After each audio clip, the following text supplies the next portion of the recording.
사랑하는 성도 여러분, 오늘 우리가 함께 묵상하고 있는 이 요한일서 2장의 말씀은 빛 가운데 산다는 성도들의 삶의 고백이 실제로 어떻게 드러나고 있는지를 보여주고 있습니다.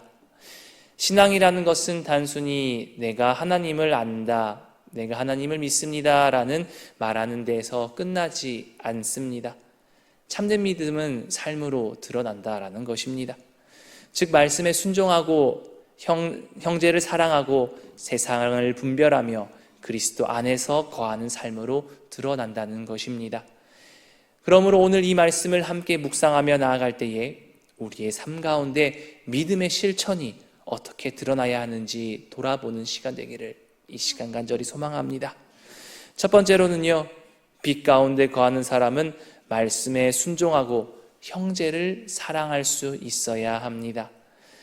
요한일서 2장 전반부에서는 예수님께서는 우리 죄를 위한 화목제물이시며 온 세상의 죄를 위한 분이라 라고 설명합니다.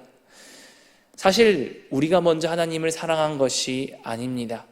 예수님께서 먼저 우리를 위하여 자신을 내어주셨고 죄인된 우리를 위해 화목제물이 되어 주셨습니다. 그러므로 우리는 그 은혜를 받은 자녀로서 마땅히 주님의 길을 따라가야 하고 순종의 모습을 보여야 하는 것입니다. 이어서 3절은 우리가 그의 계명을 지키면 우리가 그를 아는 줄로 알 것이다 라고 우리에게 고백하고 있습니다. 결국 하나님을 안다라는 것은 말로만 증명되지 않습니다.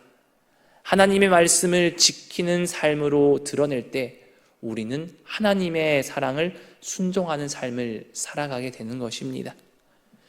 그렇다면 말씀에 순종하는 삶은 어디에서 가장 먼저 드러나게 될까요? 요한일서 2장에서는 그 삶의 모습이 형제 사랑으로서 가장 먼저 드러난다라고 이야기합니다.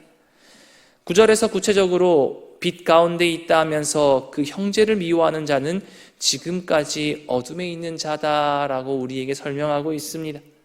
즉 빛 가운데 산다라는 것은 말로만 드러내는 것이 아니라 내 곁에 있는 사람을 미워하지 않는 그 작은 실천에서 시작된다라는 것을 우리에게 증거하고 계십니다. 하나님께서 세상을 사랑하셔서 독생자를 주셨듯이 그 사랑을 받은 우리도 내 주변의 형제와 자매를 사랑할 수 있어야 한다는 사실입니다. 결국 빛 가운데 거하는 사람은 나는 하나님을 압니다 라는 데서 고백하는 것으로 말하는 것으로 끝내서는 안 됩니다. 오히려 말씀에 순종하고 형제를 사랑함으로써 자신이 빛 가운데 드러내고 있음을 고백하는 삶, 실천할 수 있는 삶이 되어야 합니다. 그러므로 사랑하는 성도 여러분, 오늘 우리의 믿음이 가까운 사람을 사랑하는 삶으로 드러나기를 바랍니다. 말로만 믿는 삶이 아니라 말씀에 순종하고 형제를 사랑함으로써 빛 가운데 거할 수 있는 우리 모두가 되시기를 소망합니다. 두 번째로는요, 빛 가운데 거하는 사람은 지나가는 세상을 사랑하지 않아야 합니다. 15절에서는 이렇게 고백을 합니다. 이 세상이나 세상에 있는 것들을 사랑하지 말라. 누구든지 세상을 사랑하면 아버지의 사랑이 그 안에 있지 아니하니 라고 고백하며 세상 사랑에 대한 거부감을 보여주고 있습니다. 여기서 이야기하는 세상은 하나님께서 창조하신 세계나 우리가 사랑해야 할 사람들을 의미하지 않습니다. 말씀에서 말하는 세상이란 하나님 없이도 살 수 있다라고 믿게 만드는 세상의 욕망의 질서입니다. 하나님보다 물질을 더 사랑하게 만들고 하나님의 뜻보다 내 욕심을 앞세우게 만들고 하나님 없이도 충분히 살 수 있다, 우리의 신앙을 속이게 만드는 그런 사고방식을 의미하는 것입니다. 또한 16절에서는 세상 사랑을 육신의 정욕과 안목의 정욕과 이생의 자랑이다라고 설명하고 있습니다. 육신의 정욕이란 내가 원하는 대로 살고 싶어 하는 욕망입니다. 안목의 정욕은 눈에 보이는 것을 끝없이 가지고 싶어 하는 욕망입니다. 이생의 자랑은 내가 가진 것과 잃은 것으로 나를 높이고 싶어 하는 마음입니다. 이 세 가지는 끊임없이 우리의 마음을 흔듭니다. 내가 원하는 대로 살고 싶고 눈에 보이는 것을 더 가지고 싶어하고 내가 이룬 것으로 나를 증명하고 싶어하는 것은 우리의 본성입니다. 그러나 요한 1서 2장은 우리에게 분명히 말씀합니다. 이런 것들은 아버지께서 온 것이 아니라 세상으로부터 온 것이다. 이것을 사랑하지 않아야 한다라고 말입니다. 그리고 17절에서 이 세상도 그 정욕도 지나가되 오직 하나님의 뜻을 행하는 자는 영원히 거하느니라 라고 하며 세상 사랑과 그리고 하나님의 뜻을 뜻하는 사람들의 반응과 올바른 삶의 모습을 보여주고 있습니다. 즉 세상으로부터 온 것은 오래가지 않습니다. 반대로 하나님의 뜻을 행하는 사람은 하나님 가운데 영원히 거할 수 있습니다.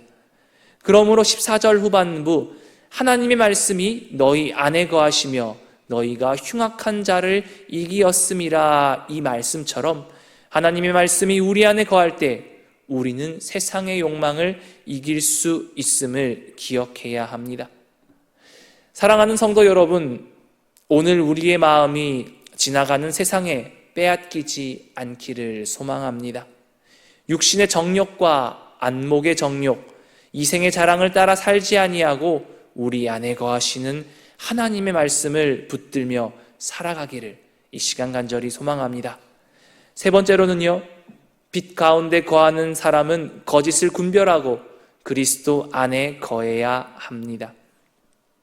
요한 1서 2장의 후반부에서는 적그리스도에 대한 말씀들이 등장합니다.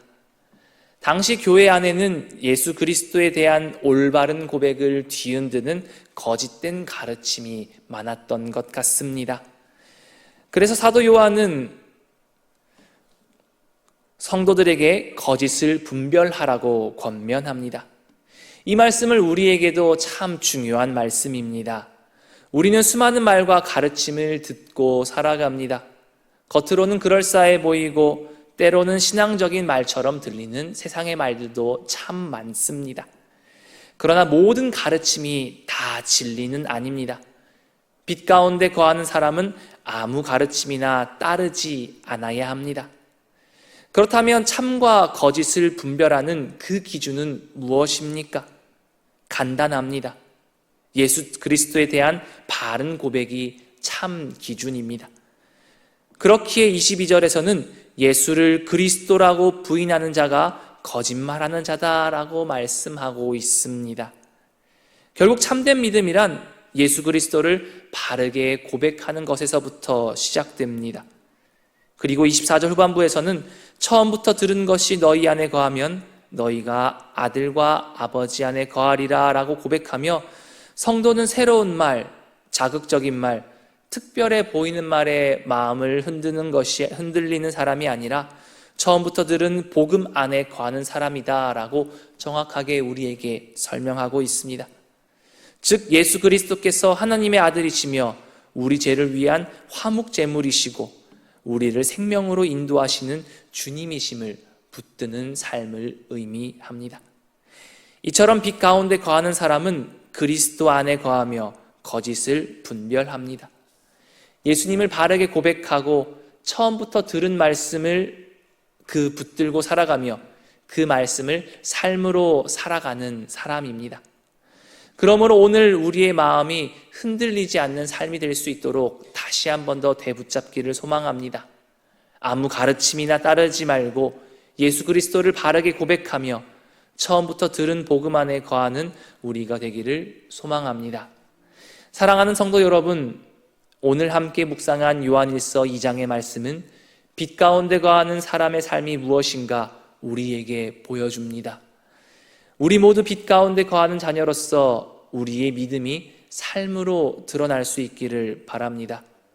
가까운 사람을 미워하지 않고 사랑하는 작은 실천으로 우리의 믿음을 드러내십시오. 지나가는 세상의 욕망에 마음을 빼앗기지 말고 하나님의 뜻을 붙잡으십시오. 그리고 어떤 말과 가르침 속에서도 예수 그리스도를 바르게 고백하며 복음 안에 거하십시오. 이처럼 오늘도 주님께서 우리의 마음을 빛 가운데 붙들어 주시기를 바랍니다. 우리의 말과 선택과 삶을 통해 하나님을 아는 믿음이 드러나고 예수 그리스도 안에 거하는 참된 성도의 삶을 살아가는 우리 모두가 되시기를 이 시간 간절히 소망합니다.